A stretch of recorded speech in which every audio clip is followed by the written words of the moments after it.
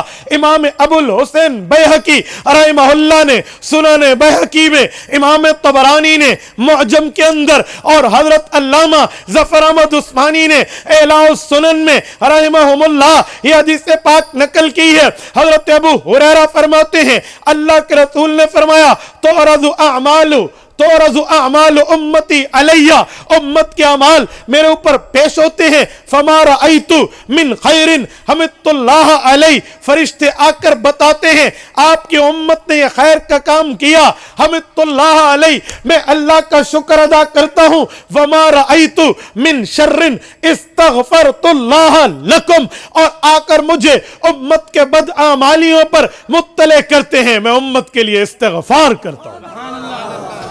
قرآن کریم کی آیت سمجھ لائے، حدیث پاک سے ملاؤ، نہ سمجھ آئے اور آیات ڈھونڈو، تشریح مل جائے گی۔ 28واں پارہ آخری صفحہ، رب کریم فرماتے ہیں، فرمایا فرشتے وہ ہیں لا یعصون اللہ ما امرہم ویفعلون ما یؤمرون، فرشتے اللہ کی بات کو مانتے ہیں، نافرمانی نہیں کرتے، جو رب کہتا ہے وہی کرتے ہیں۔ اب فرشتہ وہی کرتے ہیں، کیا مطلب؟ بتایا جا رہا، فرشتہ غلط بیانی سے کام نہیں لیتا، جھوٹ نہیں بولتا، غلط کاری نہیں کرتا، باقی معاملات۔ یہ کیوں کہہ رہا ہوں؟ اس وجہ سے کہ لوگوں میں جھوٹ پھیلا ہوا ہے کہ 2 فرشتے تھے، ایک کا نام ہاروت تھا، ایک کا نام ماروت تھا، آسمان سے نیچے آئے تھے، زہرہ بائی عورت کی شکل پسند آ گئی تھی، اس پر فدا ہو گئے تھے، اس کے حسن کی شربت دیدار کو پی لیا تھا، اس سے منہ کالا کر لیا، رب نے الٹا لٹکا لیا، جہنم کے نیچے دونوں لٹکے ہوئے ہیں، رو رہے ہیں۔ جھوٹ ہے، بہتان ہے، الزام ہے، بکواس ہے شریعت پر، یہ دینی کام نہیں ہے، نہ قرآن کریم کی آیات میں ہے، نہ پیغمبر کے فرامین میں ہے، نہ صحابہ کی تعلیمات میں ہے، نہ اہل بیت کے معاملات میں ہے، نہ شریعت اسلامیہ میں کسی ایک جگہ بھی یہ بات ثابت نہیں ہے، بلکہ اس کے خلاف ملتا ہے۔ رب فرماتے ہیں فرشتے وہ ہیں لا یعصون اللہ، یہ نافرمانی نہیں کرتے، ما امرہم، جو اللہ حکم کرتے ہیں، وَيَفْعَلُونَ مَا يُؤْمَرُونَ، وہی کرتے ہیں جو رب چاہتا ہے۔ تو یہ زنا، یہ عورت کو دیکھنا، یہ لالچ میں آنا، منہ کالا کرنا، ذالکم قولکم بافواہکم، یہ لوگوں کی منہ کی بنائی ہوئی باتیں ہیں۔ سرائکی چادر